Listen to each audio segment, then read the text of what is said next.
অতএব আপনাদের ব্যবসা, আপনারা মুসলমান, ব্যবসা এমন হইতে হবে যে ব্যবসা আপনাকে নামাজ না ভুলায়, যে ব্যবসা আপনার জবানে আল্লাহ না ভুলায়, যে ব্যবসা যাকাত দিতে না ভুলায়, যে ব্যবসা আখিরাত না ভুলায়। একটা উদাহরণ বলি, রাসূলুল্লাহ সাল্লাল্লাহু আলাইহি সাল্লামের সাহাবাদের মধ্যে মদিনায় কিছু সাহাবী ছিল ব্যবসায়ী, মদিনার বাজারে ওনারা ব্যবসা করতেন।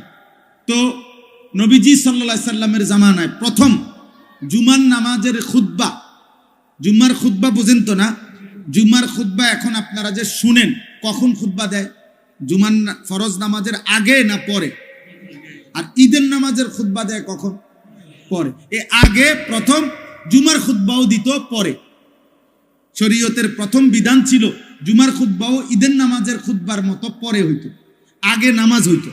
বুঝছেন? তো একদিন রাসূলুল্লাহ সাল্লাল্লাহু আলাইহি সাল্লাম এরকম জুমার নামাজ পড়াইছেন, এখন শুধু খুতবা দিতে দাঁড়াইছে, নামাজ শেষ, সাহাবায়ে কেরাম সামনে বসা। ঠিক এই সময় বাজারের মধ্যে বড় বাঁশি দিয়া ফু দিয়েছে। তখনকার সময় নিয়ম ছিল পাইকারি মাল যে দিত, ওই পাইকার ওই যেদিন আসতো মাল নিয়া, যে টাইমে ও একটা ফু দিত, বাঁশি ফু। আগের দিনে না ফু দিলে এরকম গুঙ্গুর বাজাইলে বুঝাইতো, আমরা ছোটবেলায় বুঝতাম যে আইসক্রিম আইছে, ঠিক না? কত ওষুধের আরে বোতল, সিরাপ, আগে তো সিরাপ বেশি আছিল, আনাম আব্বা আনছে মাত্র, খাইতো ওষুধ, এইটি ফালাই দিয়া এগুলা দিয়ে আইসক্রিম খাইয়ে লাইছি কত আপনার। তাইলে এরকম বুঝতো সবাই, বাচ্চা বুঝতো যে আইসক্রিমওয়ালা আইছে। তো সাহাবারা বুঝতেন যে ওই সিংহা আরে ফু দিলে যে পাইকার আসছে। তো এইখানে যে কয়জন ব্যবসায়ী ছিল নবীজির সামনে খুতবা শুনতে মাত্র বসছে, এই টাইমে বাঁশিতে ফু দিছে। আর এই সাহাবাদের মধ্যে যে কয়জন ব্যবসায়ী, ওনারা ভাবছে যে যদি পরে যায় তাইলে পাইকারের কাছ থেকে অন্যান্য ব্যবসায়ীরা মাল নিয়ে যাবে। কারণ অন্যান্য ব্যবসায়ী তো ছিল, মদিনার বাজারে ইহুদি ব্যবসায়ী ছিল, অন্য ব্যবসায়ী ছিল, তো ওরা তো মাল নিয়ে যাবে, তাহলে আমরা গিয়া আর পাবো না। আর যখন তখন মাল আসবে, তাহলে তো ব্যবসা হবে কিভাবে?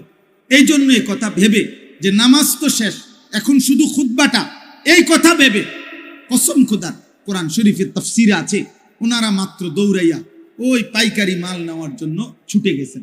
এটা হারাম কাজে যায় নাই, ব্যবসার মাল কিনা এটা হারাম, এটা নাজায়েজ না। এর পরেও ওনারা শুধু গেছে মাল কিনতে, তৎক্ষণাৎ মহান আল্লাহ পাক রব্বুল আলামিন সূরা জুমআ, কোরআনের একটা পূর্ণ সূরা নাজিল করছে, করে আল্লাহর নবীকে বলছে, বন্ধু ওরা করলোটা কি? আপনার এই সাহাবীরা কামটা করলো কি? وَإِذَا رَأَوْا تِجَارَةً أَوْ لَهْوًا انفَضُّوا إِلَيْهَا وَتَرَكُوكَ قَائِمًا। বন্ধু, তাদের এই ব্যবসা, এই শব্দটা আল্লাহ বলছে, তাদের এই ব্যবসা এবং এই তাদের তামসা, এই দুনিয়া নামের এই তামাশা, উপার্জনের এই তামাশা দেখে তারা আপনাকে দাঁড়ানো অবস্থায়, খুতবা অবস্থায় রেখে ওইখানে ছুটে গেল। কামটা করলো কি? আপনি তাদেরকে ডাকেন আর বলেন, কুল মা ইনদাল্লাহ খায়রুম মিনাল লাহবি ওয়া মিনাত তিজারা। তোমাদের এই তামাশা, তোমাদের এই উপার্জনের চাইতে খুতবা শুনলে আল্লাহ যা দিত তা কোটি কোটি গুণে বেশি উত্তম ছিল, কোটি কোটি গুণে বেশি। আল্লাহ বলছে, ভুল করছো তোমরা। আমার বন্ধু খুতবা দিতে দাঁড়াইছে, কোন সাহসে দুনিয়া উপার্জনের জন্য খুতবা ছেড়ে দিলা? আল্লাহ সাহাবায়ে কেরামকে ধমক দিছে, ফিরো এদিকে আসো। নবী সাল্লাল্লাহু আলাইহি সাল্লাম ডাক দিয়েছে, আপনারা বলেন, ইনসাফের সাথে বলেন। দিনের পর দিন মুসলমান ভাই আমার, বন্ধু আমার, সামান্য কুদ্দুর তরকারি বেচেন, সামান্য কুদ্দুর চাইল বেচেন, সামান্য এক কাপ চা বিক্রি করেন, সামান্য একটা অটো চালান, সামান্য কুদ্দুর দোকানদারি করেন। আপনি এই দোকানদারিকেও জুহাত করে দিনের পর দিন এক ওয়াক্ত নামাজও পড়েন না। হায় মুসলমান, এমন মালিক কেমনে ভুলে গেলেন? একটা সেজদাও দিলেন না, এক ওয়াক্ত নামাজে মসজিদের জামাতে, এতগুলো আজান, 5 ওয়াক্ত নামাজের আজান। হায় নাফরমান, তোর কানে কোনো নড়াচড়া করে না, কলিজার মধ্যে কোনো ভাবনা দেয় না যে মহান আল্লাহ পাক রব্বুল আলামিন আমার হাতে পায়ের শক্তি দিয়েছেন, উপার্জনের ক্ষমতা দিয়েছেন। কোরআন শরীফে স্পষ্ট আছে, আল্লাহ তাআলা বলেন প্রতিটা রাত আমি আল্লাহ ভোর বানাই, আলোকিত করে দেই, দিনটা বানাই আমি আল্লাহ। কেন? ওয়াজআলনান নাহারা মাআশা মাআশা, কসম খোদার। আল্লাহ বলে বান্দা প্রত্যেকটা রাত ভেদ করে অন্ধকারের কালো চাদর সরিয়ে আমি আলোকিত একটা দিন এনে দেই তোমার জন্য, মাআশা উপার্জনের জন্য, রোজগারের জন্য রোজগার। আমার বান্দা কামাই করবে, আমার বান্দা উপার্জন করবে, অন্ধকারে পারবে না। আমি আল্লাহ আলো না দিলে আমার বান্দা উপার্জন করবে কেমনে? মালিক বলে ফেরেশতা অন্ধকার সরিয়ে দাও, আলোকিত ভোর এনে দাও, আমার বান্দা উপার্জন করতে যাইবে। যে মালিক আলোকিত ভোর দিলেন, আলোকিত দিন দিলেন রোজগারের জন্য, তুমি নাফরমান, সেই মালিককে একটা সেজদা দিলা না। আহা মুসলমান, হায় মুসলমান, হায় মুসলমান, হায় মুসলমান। 12 তারিখ যেই নির্বাচিত হোক, যেই নির্বাচিত হোক, কারো হাতে আপনাদের কিংবা আমাদের একটা জনগণেরও কোন ভাগ্য 12 তারিখের নির্বাচিত কারো হাতে না, আর শাহিমের মালিক আল্লাহর হাতে বেটা। 11 তারিখ যার হাতে, 12 তারিখ তার হাতে, 13 তারিখও তার হাতে না। এমন মালিক ভুলে গেলেন কেন? এমন মালিক ভুলে গেলেন কেন? হ্যাঁ, 12 তারিখ পৃথিবীর শেষ নির্বাচন, বাংলাদেশের শেষ নির্বাচন। 12 তারিখ ইসরাফিল ফু দিবে, তাইলে এই আব্বা আল্লাহ কোথায়? নামাজ কোথায়? সেজদা কোথায়? যুবক ভাই বল বেটা, এমন সুন্দর শক্ত সামর্থ্য যৌবন, পুরা শরীর সুস্থ তোর বেটা। সেদিন এক বেটা আমারে দাঁড়ায় আছে, একটা বাচ্চা নিয়া, একটা লোক তার বাচ্চাটা এরকম ভর দিয়া দাঁড়ায় আছে। আমি তারে দেখা, আমারে দেখা লোকটা কাঁদা দিছে। আমি কাছে গিয়ে বললাম, কি হয়েছে ভাই, আপনি কাঁদলেন কেন? হুজুর আমার এই বাচ্চাটার লাগে একটু দোয়া করেন। আমি বললাম কি হয়েছে বাচ্চা? হুজুর বাচ্চাটার আজকে 16 বছর, প্রতিবন্ধী, ও দাঁড়াইতে পারে না, কথা বলতে পারে না। তো বলতেছে হুজুর আমি আজকে 16টা বছর এই বাচ্চাটারে কোলে করে আমার জীবনটা আমি চালাইতেছি। আমার বিবি অসুস্থ, প্রতিনিয়ত তারে ডাক্তার দেখাইতে হয় এই বাচ্চাটারে পালতে গিয়া। 16 বছর পর্যন্ত যে বাচ্চাটা একটা কদম ফেলতে পারে না, দাঁড়াইতে পারে না, সেই মালিক তোমারে প্রতিদিন দাঁড়াইবার ক্ষমতা দিছে। এমন মালিকরে কেমনে সেজদা দিবা?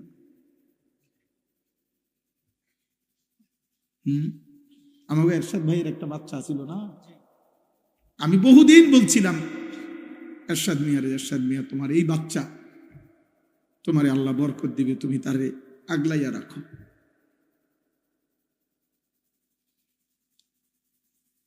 এই জন্য দোস্ত, একবার ইনসাফ থাকলে আল্লাহ তাআলা জমিনে কিছু পঙ্গু, কিছু বিকলাঙ্গ, কিছু প্রতিবন্ধী, কিছু অন্ধ, বুবা, বধির কিছু মানুষকে আল্লাহ তাআলা এরকম আমাদের সামনে সৃষ্টি করেছেন। ওর সৃষ্টিকর্তা আল্লাহ যেন বলছে, বান্দা অল্প কিছু মানুষকে আমি এরকম বানাইয়া বাকি এই কোটি কোটি মানুষ তোমাদেরকে সবক দিতে চাই যে আমি চাইলে আমি তোমারও বানাইতে, কিন্তু তোমার বিবেক লাগলো না, বিবেক লাগলো। আমার বাসার পাশে একটা ছেলে আছে, 11-12 বছর বয়স, চাঁদের মতো সুন্দর, চাঁদের মতো সুন্দর, এত সুন্দর ছেলেটা, ফুটফুটে চাঁদের মতো। এই ছেলেটা 5 ওয়াক্ত নামাজ পড়ে, মসজিদের জামাতে গিয়ে নামাজ পড়ে, কিন্তু ছেলেটা কথা বলতে পারে না, বোবা। আমি যখনই তারে দেখি কি যে করে, এমন এমন করে হাত দিয়া, মানে তার কলজাটা মনে হয় যেন ছিঁড়া যাইতেছে, যে সে আমারে কিছু বলতে চায়, কিন্তু কিছু তো বলতে পারে না। অথচ এমন সুন্দর, বিশ্বাস করে দেখলে আমি যখনই তারে দেখি মাথা হাত বুলায়, কিন্তু ওই এমন এমন করে, কি জানি করে, মানে তার ভিতরটা 16টা বছর 12টা বছর যে বাচ্চা একটা শব্দ বলতে পারে না, এই পরিমাণ বয়সে তুমি আমি কি পরিমাণ কথা বলছি? এমন মালিক কেমনে সেজদা দিবে? বলো না আব্বা, বলো না ভাই, বলো। আলাম নাজআল লাহু আইনাইন ওয়া লিসানান ওয়া শাফাতাইন। আল্লাহ রাব্বুল আলামিন বলেন, বান্দা বলো না আমি কি তোমাকে দুইটা চোখ দেই নাই? ওয়া লিসানান, আমি কি জিহ্বা দেই নাই? ওয়া শাফাতাইন, আমি কি দুইটা ঠোঁট দেই নাই? আমি যদি দুইটা ঠোঁট না দিতাম তাইলে জিহ্বার কথা যদি শুরু করতা আর ভিতরের কথাগুলো যদি সব একবারে বাইর হইয়া যাইতো, আটকাইতে না পারতা, তাইলে তো কোটি কোটি মনের কল্পনা পরিকল্পনা ইচ্ছা সব কথা যদি বাইর হইয়া যাইতো, শত শতবার লক্ষ লক্ষ বার জুতা দিয়া ফিরতো মানুষ। কারণ আমগো দিলে এমন বহু কথা আছে, এটি যদি একবার বাইর হইয়া যায় সব মানুষের শুনলে তো জুতা দিয়া ফিরত। কিন্তু মানুষ এরপরে দ্বিতীয় কথা হলো বলতে শুরু করছিল, এখন আবার হঠাৎ মন চাচ্ছে যে বলবে না, তো জিহ্বাটা ঠোঁটটা থাকাতে তাৎক্ষণিক এটা বন্ধ করে দিলে আল্লাহ বলে তোমার কথা যেটা এখানে আসছিল এটা পিছনে চলে গেল। যদি এই ঠোঁট না থাকতো, একবার চালু করলে সব কথা যদি বাইরে হয়ে যেত, কি অবস্থা হতো? এই জন্য আল্লাহ বলে শুধু জিহ্বা দেই নাই, জিহ্বার কথা আটকাইবার জন্য দুইটা ঠোঁটও দিছি। ওয়া লিসানাও ওয়া শাফাতাইন, আমি কেন সেজদা পাবো না? এত বড় চোখ দিয়ে আমি কেন একটা সেজদা পাইলাম না বান্দা? আলাম নাজালিল আরদা মিহাদা ওয়াল জিবালা আওতাদা ওয়া খালাকনাকুম আজওয়াজা ওয়া জাআলনা নাওমাকুম সুবাতা ওয়া জাআলনাল লাইলা লিবাসা ওয়া জাআলনান নাহারা মাআশা ওয়া বানাইনা ফাওকাকুম সাবআন শিদাদা وجعلنا سراجا وهاجا وأنزلنا من المعصرات ماء ثجاجا لنخرج به حبا ونباتا। আল্লাহ বলে বলো না বান্দা, পায়ের নিচের জমিন আমি কি তোমার জন্য বিছিয়ে দেই নাই? আমি কি তোমাদেরকে জোড়ায় জোড়ায় নারী পুরুষে সৃষ্টি করি নাই? পাহাড়গুলো আমি কি পেরেকের মতো স্থাপন করি নাই? দুই চোখের ঘুম আমি আল্লাহ কি এনে দেই নাই? আলোকিত দিনটা আমি কি দেই নাই? মাথার উপরে 7টা আসমান আমি কি বানাই নাই? সূর্যটাকে আমি আল্লাহ কি জ্বালিয়ে দেই নাই? আসমান থেকে বৃষ্টি আমি আল্লাহ কি নামাই নাই? জমিন থেকে ফসল আমি কি উৎপন্ন করি নাই? আমি কি এত কিছুর বিনিময়ে একটা সেজদা পাবো না? এই নাফরমান, বেনামাজি নাফরমান, তুই এখন উঠে যা, যা বেটা, তোর মতো অকৃতজ্ঞ বেয়াদব অসভ্য হাইওয়ান বেটা, মানুষ নামের কলঙ্ক বেটা, মনে রাখিস বেটা, যার কপালে সেজদা নাই তোর চাইতে বেয়াদব আসমানের নিচে জমিনের উপরে কোনো জানোয়ারও হয় না বেটা। কোন জানোয়ার এত বড় খারাপ না। কোন কুত্তারে জিজ্ঞাসা করিস, কুত্তা যে কুত্তা তুই সেজদা দেস না কেন? কুত্তা তোরে পাল্টা বলবে আমারে আল্লাহ সেজদা দিতে বলে নাই না ফরমান, এই জন্য আমি কুত্তা সেজদা দেই না। তোকে আল্লাহ 5 বার আজান দিয়ে সেজদা দিতে বলছে, তুই একটা সেজদা দেস না, তুই আমি কুত্তার চাইতে খারাপ। এই জন্য বুজুর্গানে দিন বলে, ফজরের নামাজ যে পড়ে না, ভোরের কুত্তা আল্লাহর কাছে বলে, আল্লাহ কোন বেনামাজিরে যেন প্রথম নজর আমি কুত্তা না দেখি। তোরে কুত্তা ঘৃণা করে। ভাত খায় বেড়া, ওরা ভাগ্য ভালো ভাত খায়, হুজুর ভাগ্য আল্লাহ দিছে ভাত কতুরি। হ্যাঁ আল্লাহ দিছে, আমার 3 ফুট বিদেশ, এমনি 3 ফুট একেবারে বিদেশে আমরা আলগি দিয়ে লাইছে। আমরা জানি না, আমরা জানি না কার সংসারের কি হালাত। হ্যাঁ, কার সংসারের কি হালাত আমরা জানি না। ফুট 3 যা বিদেশ, অন্য কিস্তি লোন কেন? কথা বলেন না কেন? হ্যাঁ হ্যাঁ, 90,000 টাকা মাসে কামাই, কখনো কিস্তি 4 টাকা। হারাম খোর, কোনোদিনও কিস্তি শেষ হবে না বেটা। আল্লাহর নাফরমান, তোর অভাব কোনোদিন যাবে না বেটা। আমাদের মসজিদের ইমাম 10,000 টাকা বেতনে খোদার 30 দিন আল্লাহর গোলামি করে, সেজদা করে, বিবি বাচ্চা নিয়ে ইজ্জতের সাথে সংসার করে, আর কিস্তি লাগে না, কিস্তি লাগে না। আমাদের কিস্তি শেষ হইত না। আপনি আল্লাহরে চেনেন না, আপনি চিনছেন কিস্তিওয়ালা, আপনার জীবন কিস্তিতে যাবে। অতএব মানুষ হওয়া চাই, মানুষ ইনসান হওয়া চাই। আজকে রাত্রে নিয়ত করো, আজ রাত থেকে প্রিয় যুবক, প্রিয় কিশোর, আমি আমার সবটুকু কলিজা দিয়া বলতে চাই, মুসলমানের সন্তান নামাজ পড়ো, বলো ইনশাআল্লাহ। ফজরের নামাজ পড়ো ইনশাআল্লাহ। ফজর বিহীন একটা বিবেকের কাছে আমি আনিসুর রহমান প্রশ্ন করলাম তোমার কাছে, ফজর বিহীন মোমেন তোমার জীবন কাটবে আর কতদিন? সেই ছোট্টবেলায় পড়ছি আমরা, ছোট্টবেলায় প্রাইমারি স্কুলে কবি নজরুলের কবিতা, আমরা যদি না জাগি মা কেমনে সকাল হবে। বাহ, কি বলে গেছেন, আমরা যদি না জাগি মা কেমনে সকাল, কেমনে সকাল। এক বুজুর্গ বলছিলেন যে ভোরের পাখি যদি তোমার আগে জেগে যায়, মনে রেখো তুমি ব্যর্থ, তুমি ব্যর্থ। ফজরের নামাজ প্রচন্ড পাওয়ারফুল নামাজ। ফজরের নামাজ মোমেনের নামাজ। ফজরের নামাজে মোমেন আর মুনাফিক পার্থক্য হয়। আল্লাহ রাসূল সাল্লাল্লাহু আলাইহি ওয়াসাল্লাম, নবীজির সমস্ত সাহাবারা ওনারা বিশ্বাস করতেন ফজরের নামাজে যাদেরকে অনুপস্থিত দেখতেন ওনারা তাদের ঈমানের ব্যাপারে সন্দেহ করতেন, মুনাফিক ভাবতেন। কসম খোদার। হযরত আব্দুল্লাহ ইবনে ওমর বলছে, আমরা নবীজির জামানায় ফজরের নামাজে অনুপস্থিত দেখলে তাকে মুনাফিক ভাবতাম, সাফ মনে করতাম সেটা মুনাফিক। আল্লাহ আমাকে তৌফিক দান করে, আল্লাহ আমাদেরকে কবুল করে নেন। প্রিয় ভাই, প্রিয় নওজোয়ান, আখিরাত ভুলবেন না, আখিরাত ভুলবেন, আখিরাত ভুলবেন, কবর ভুলো না ভাই। তোমার আমার মৃত্যুই সমাধান, তোমার আমার আখিরাতই চূড়ান্ত গন্তব্য। আমাকেও যেতে হবে, আমাদের সবাইকেই যেতে হবে। অতএব আজকে এই রাত গভীরে আমি আমার কথাটা বললাম। আমরা প্রত্যেকটা ব্যবসায়ী, আপনারা যারা ব্যবসায়ী, আপনাদের কাছে অনুরোধ, আল্লাহ নবী সাল্লাল্লাহু আলাইহি সাল্লাম ব্যবসার জন্য প্রচন্ড উৎসাহিত করেছেন। নবীজি বলছেন তিসআতু আশারির রিজক ফিত তিজারা, নবীজি বলছে ব্যবসার মধ্যে রিজিকের 10 ভাগের 9 ভাগ। হাদিসে রিজিকের 10 ভাগের 9 ভাগ কোথায়? ব্যবসায়। ব্যবসা নবীজি সাল্লাল্লাহু আলাইহি ওয়াসাল্লাম, আল্লাহ নবী বলছেন আত-তাজিরুস সাদুকুল আমিন মা'আন নাবিয়্যিন ওয়াস সিদ্দিকিন ওয়াস শুহাদা ওয়াস সালিহিন। বাহ, নবীজি সাল্লাল্লাহু আলাইহি ওয়াসাল্লাম বলেন যে ব্যবসায়ীর 2টা গুণ থাকবে। এক, আস-সাদুক, সর্বদা সত্য বলে, পরিচিত অপরিচিত, চেনা জানা অচেনা সবার কাছে সত্য বলে। 2, আল আমিন, যে নিশ্চিন্তে, জাফানি কইছে তো জাফানি, চায়না কইছে তো চায়না, মানে যেই কোনো কাস্টমার তার কাছে নিশ্চিন্তে বিশ্বস্ততা পায়, মানে মাল যেটা কইছে এইটাই। সাবধান কিন্তু কইলাম, প্লাস্টিক এই কইলাম, আকিস কই আরেফেল কই আকিস দিল।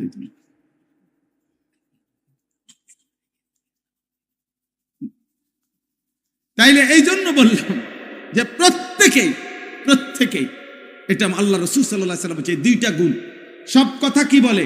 সত্য বলে, আর বিশ্বস্ত। কাস্টমার আমাদের আপনার কুমিল্লা ক্যান্টনমেন্ট ময়নামতি সাবের বাজার একটা ওষুধের দোকান আছে। কদ্দুর জায়গা, ওষুধের দোকানটা জায়গা কম, কিন্তু আমার মনে তারা যদি 24 ঘন্টা না 48 ঘন্টাও খোলা রাখে, এটার মধ্যে কাস্টমার, মানুষের আস্থা। আমি ইন্ডিয়া দিল্লিতে ডাক্তার দেখাইছি, দিল্লির প্রেসক্রিপশন নিয়ে এই সাবের বাজারে ওষুধ নিয়েছি। বুঝছেন না আসাদ ভাই, সাবের বাজারে এসে ওষুধ নিয়েছি, এই ইন্ডিয়ার ওষুধ ডাক্তার। আমার আস্থা যে এখানে আছে, এবং আমার আস্থা ওই ঠকাবে না, রাত বিরাতে যে সময় যায়। এই যে আস্থা, নির্ভরতা, বিশ্বস্ততা, আল্লাহ রাসূল বলছে যে ব্যবসায়ীর মধ্যে এইটা থাকে, নবী ওয়াদা দিছে আল্লাহ তাআলা তাকে কিয়ামতের দিন নবী, সিদ্দিক, শহীদ, আল্লাহর নেক আউলিয়া কেরামের সাথে জান্নাতে তুলে দিবে, হাসরের ময়দানে দাঁড় করা। হ্যাঁ, অতএব আমি আপনাদেরকে মনে করাই, আল্লাহ নবী সাল্লাল্লাহু আলাইহি ওয়াসাল্লাম হাদিসের মধ্যে পরিষ্কার নবীজি বলছেন যে এমন কোন নবী নাই, প্রত্যেক নবী উপার্জনের জন্য মেহনত করছে। আল্লাহ রাসূল সাল্লাল্লাহু আলাইহি ওয়াসাল্লামকে জিজ্ঞেস করছে আইয়ুল কাসবে আতিয়াব, উপার্জনের মধ্যে কোনটা সবচেয়ে পবিত্র? নবীজি সাল্লাল্লাহু আলাইহি ওয়াসাল্লাম বলছে আমালুর রাজুলে বিয়াদিহি, ব্যক্তি তার হাতে কষ্ট করে যা রোজগার করে তা সর্বোত্তম। ওয়া কুল্লু বাইইন মাবরুর, এবং প্রত্যেক হালাল ব্যবসা সর্বোত্তম। হাদিস কয়টা শুনবেন আপনি? কোরআন থেকে শুনবেন কয়টা? রাসূলুল্লাহ সাল্লাল্লাহু আলাইহি ওয়াসাল্লামের হাদিস শুনবেন। আল্লাহ তাআলা আপনাদের প্রত্যেককে বরকত দান করেন। তাহলে আমার দ্বিতীয় প্রসঙ্গ ছিল এটা, যে আমি ব্যবসায়ী ভাই আপনাদের অনেক, আমার এরশাদ ভাই সহ কেডা কেডা জানি কইল এই মাহফিলের ডেটটার জন্য অনেক, আচ্ছা হ্যাঁ মাশাআল্লাহ, আল্লাহ তাকে ঈমান দান করেন। জি জি জি। তো খুব বেশি আবদার করছে, বারবার বিরক্ত করছে, আমি কোনোভাবে মিলাইতে পারি নাই। যাক আলহামদুলিল্লাহ, দূর আল্লাহ আসবার তৌফিক দান করছেন, আল্লাহ তাআলা সকলকে কবুল করেন। তাহলে আমার বলার উদ্দেশ্য হলো যে আপনাদের ব্যবসায়ী ভাইদের কাছে আমার অনুরোধ, ব্যবসায়ী ভাইরা দয়া করে প্রত্যেকেই হিম্মত করে যান। যা আমার একজন আপনজন আছে, আমার একজন দুলা ভাই, আলহামদুলিল্লাহ কম পক্ষে 27 থেকে 29 বছর বাজারের বড় ব্যবসায়ী এবং বাজার ব্যবসায়ী সমিতির সভাপতি হয়েছে কয়েকবার। 7টা দোকান একসাথে চোখের সামনে, এখানে একটা, এদের সামনে 6টা মার্কেট আছে, অনেক বড় ব্যবসায়ী। কিন্তু পুরা মহল্লা, পুরা বাজারের ব্যবসায়ী সকলেই সাক্ষ্য দিছে। আমি নিজে বহুবার জিজ্ঞাসা করছি যে 27 বছরের ভিতরে উনি বলছে আমার জীবনে কোনোদিন জামাত ফৌত হয়েছে এমন কথা আমার মনে হয় না, কসম খোদা। উনি বলছে, উনি এখনো বাইচা আছে। নামাজের জামাত, নামাজ না শুধু জামাত ফৌত হয়েছে, ছুটে গেছে, আমার এমন মনে হয় না। কিভাবে সম্ভব? এই উনার জিঙ্গান আপনি কিভাবে সম্ভব?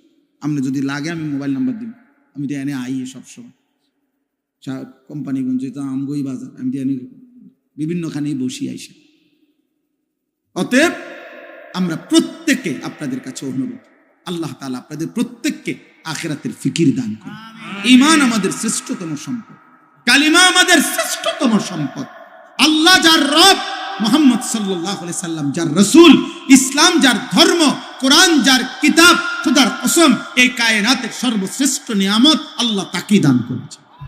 দুনিয়া লক্ষবার পাওয়ার চাইতো কালেমা লা ইলাহা ইল্লাল্লাহ মুহাম্মাদুর রাসূলুল্লাহ, এই কালেমার কোটি কোটি গুণ দাম বেশি, কোটি কোটি। দুনিয়া 1000 বার না, আপনি দুনিয়া 100 বার পাইলেও দুনিয়া ছেড়ে দিতে হবে, ছাড়তে হবে কিনা? তাইলে আর এতবার পাইয়া লাভ কি? দুনিয়ায় মজার কিছু নাই, দুনিয়া উপভোগের কিছু নাই, দুনিয়া তৃপ্ত হওয়ার জায়গা নাই। কারণ আমি সেই আনিস 24 ঘন্টা আমার পাশে মৃত্যু তাড়া করে, অ্যাক্সিডেন্ট তাড়া করে, অসুস্থতা তাড়া করে। আমি প্রতি মুহূর্তে আমাকে ভাবতে হয় যে আমার মৃত্যু হবে, প্রতি মুহূর্তে আমার ভাবতে হয় আমার অ্যাক্সিডেন্ট হবে, প্রতি মুহূর্তে আমাকে ভাবতে হয় আমি অসুস্থ হয়ে যাব। তাহলে যার পিছনে মৃত্যু, অ্যাক্সিডেন্ট, অসুস্থতা সারাক্ষণ যার লগে লগে ঘুরে, তার আবার তৃপ্তি কিসের? তার আবার তৃপ্তি কিসের? তার আবার খুব বেশি আনন্দ কিসের? কোন রকম পারে না। কিন্তু জান্নাত, আল্লাহ তাআলা বলছে লা ফিহা গাউলুন, সুবহানাল্লাহ। আল্লাহ বলছে জান্নাতে বান্দা ঢুকবা, জান্নাতে 1 সেকেন্ডের জন্য একটু মাথা ব্যথাও হবে না, মাথা ব্যথা। লাহুম মা ইয়াশাউনা ফিহা ওয়া লাদাইনা মাজিদ। আল্লাহ বলে বান্দা জান্নাতে আমি বান্দা যা চাইবে তাও দেব, ওয়া লাদাইনা মাজিদ। আমার বান্দার চাওয়া শেষ হইলে আমি আল্লাহ নিজের থেকে আরো কোটি কোটি নিয়ামত দিতে থাকব, দেবই দেব, দিতেই থাকব। জান্নাতে আল্লাহ দেব। জাহান্নাম তার বিপরীতে কোরআনুল কারীম আল্লাহ বলছে ইয়াউমা তুকাল্লাবু ওয়ুজুহুহুমুন নার। আল্লাহ বলছে বান্দা মনে রেখো, উত্তপ্ত কড়াইয়ার তেলের মধ্যে মাছ যেমনে এই পিঠ ওই পিঠ করে ভাজে, চাপ দিয়া দিয়া, আল্লাহ কসম, আল্লাহ বলছে জাহান্নামীদের গাল, চেহারা, শরীর জাহান্নামের আগুনে এই পিঠ ওই পিঠ করে উল্টানো হবে আর পোড়ানো। দয়া করে নিজের উপরে রহম করে। কেউ কাউরে মনে রাখবে না, স্বার্থপর এই দুনিয়া কাউকে মনে রাখে না। আমি আপনি মরে গেলে কেউর খবর নাই, কারো সময় নাই, কারো সময়। ব্যস্ততম এই দুনিয়ায় সামনের সিএনজি অ্যাক্সিডেন্ট করলে পিছনের সিএনজি টাইম নাই, সাইডে দিয়ে যায় না। সারাদিন আমি প্রায় বলি, সারাদিন যেই বাচ্চা কাচ্চারা বাবার মৃত্যুতে কাঁদছিল, বউ বাচ্চা মাগরিব পর্যন্ত কাঁদছে, দাফন কাফন শেষে রাত্র এসার পরে পাশের ঘরের থেকে ভাত তরকারি রান্দা আনছে, ওরা ঠিকই ভাত খায়, কারো হাতে টাইম নেই। স্বার্থপর এই দুনিয়া, দুনিয়া ধোকা, দুনিয়া ধোকা, দুনিয়া ধোকা, আখিরাত আসল। আল্লাহ আমাদেরকে তৌফিক দান করুন। এবার শেষ কথা হলো সকলের জন্য, আমার জন্য, আপনাদের জন্য, জওয়ান বুড়া সবার জন্য শেষ কথাটা কি? শেষ কথাটা হলো, মহান আল্লাহ পাক রব্বুল আলামিন প্রত্যেকটা ইমানদার মুসলমানের কাছে, আল্লাহ তাআলা আমাদের কাছে একটা জিনিস চায়, সেটার নাম হলো তাকওয়া। সেটার নাম কি? তাকওয়া। তাকওয়া, ইত্তাকুল্লাহ, ইত্তাকুল্লাহ, ইত্তাকুল্লাহ, ইত্তাকুল্লাহ, ইত্তাকুল্লাহ। আল্লাহ বলছে আল্লাহকে ভয় করো, আল্লাহকে ভয় করো, আল্লাহকে ভয় করো, আল্লাহকে ভয় করো। এই আল্লাহকে ভয় করো এই কথার আরবি হলো তাকওয়া। আল্লাহকে ভয় করো এই কথার আরবি কি? এই কথাটা কোরআনে আল্লাহ পাতায় পাতায়, এটা এত গুরুত্বপূর্ণ। আলাদা আলাদা করে আল্লাহ বলছে, ইয়া আইয়ুহান নাবিয়্যুত্তাকিল্লাহ, হে নবী আল্লাহকে ভয় করো। এই নবীজিকে আলাদা বলছে। ইয়া আইয়ুহাল্লাযীনা আমানুত্তাকুল্লাহ, হে ঈমানদারগণ আল্লাহকে ভয় করো, আলাদা বলছে। আবার বলছে, ইয়া আইয়ুহান নাসুত্তাকু রাব্বাকুম, হে গোটা পৃথিবীর মানব মণ্ডলী, তুমি যেই মতের হোক না কেন, যদি আমি আল্লাহর পরিচয় জানো, যে আল্লাহ বলতে, সৃষ্টিকর্তা বলতে, ঈশ্বর বলতে একজন কিছু আছে, তো খোদার কসম আল্লাহ বলেন ঈশ্বরকে মানো, আল্লাহকে মানো, রবকে মানো, সৃষ্টিকর্তাকে মানো। এরকম যেই মানো, তোমাকেই বলছি, সেই রবকে, সেই ঈশ্বরকে, সেই সৃষ্টিকর্তাকে, সেই আল্লাহকে ভয় করো, ভয় করো, ভয় করো।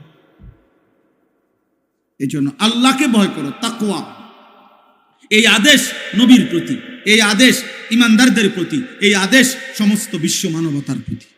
কার পক্ষ থেকে? বলেন না, কার পক্ষ থেকে?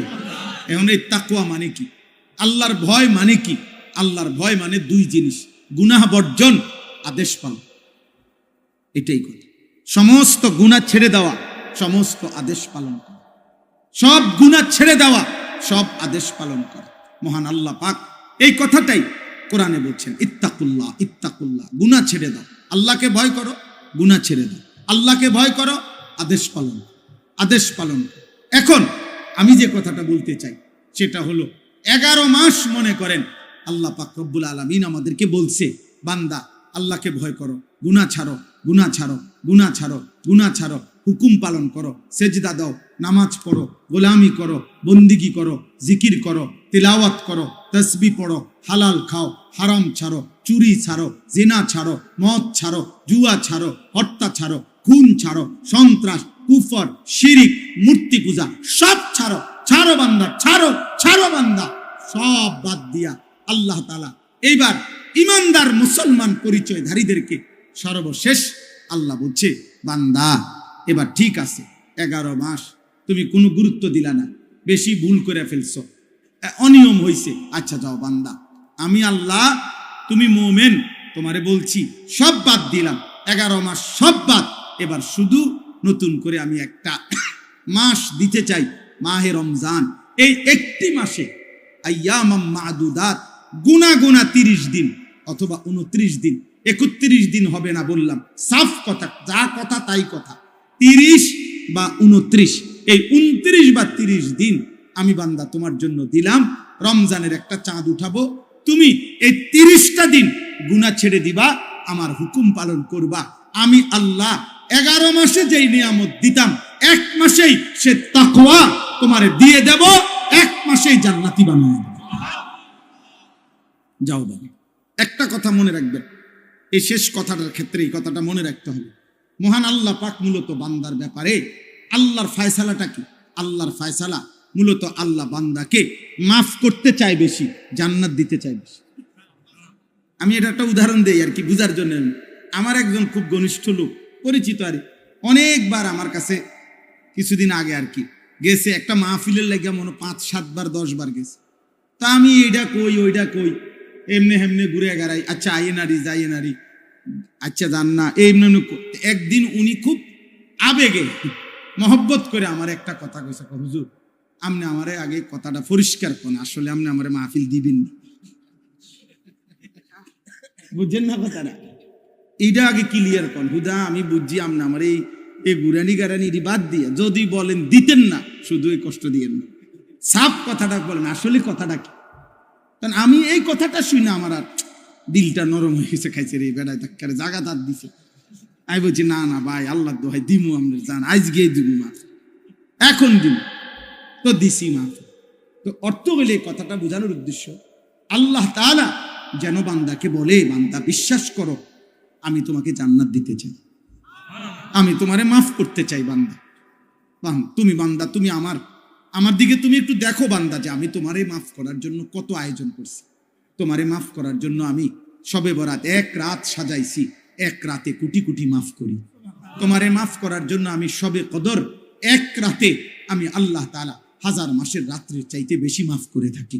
তোমারে আমি আল্লাহ মাফ করার জন্য এত বড় শ্রেষ্ঠতম রমজান মাস দিয়েছি, যার মিনিট মিনিট সেকেন্ড সেকেন্ড হীরা মণি মুক্তা মানিকের মতো আমি আল্লাহ সেজদা দিবা একটা, আমার ফেরেশতা লিখবে 70টা। আমি আল্লাহ রহমত দিয়া সাজাইছি, মাগফিরাত দিয়া সাজাইছি, জাহান্নাম থেকে নাজাত দিয়া সাজাইছি। আমি আল্লাহ বৃহস্পতিবার দিবাগত রাতে গুনাহ মাফ করে থাকি। প্রত্যেক দিন তাহাজ্জুদ নামাজের ওয়াক্তে গভীর রাতে কোটি কোটি বান্দা আমি মাফ করি। তাহলে মাফ করার জন্য প্রতিদিন রাত্রে ঠিক করছি, বৃহস্পতিবার রাত্রে ঠিক করছি, শবে বরাত ঠিক করছি, শবে কদর ঠিক করছি, পুরাটা রমজান ঠিক করছি। এছাড়াও বান্দা 90 বছরের গুনাহ নিয়েও যদি কেউ আসে, আমি আমার বন্ধুকে বলছি, বন্ধু যদি সে সত্যিকার তওবা করে আমি একসাথে মাফ করে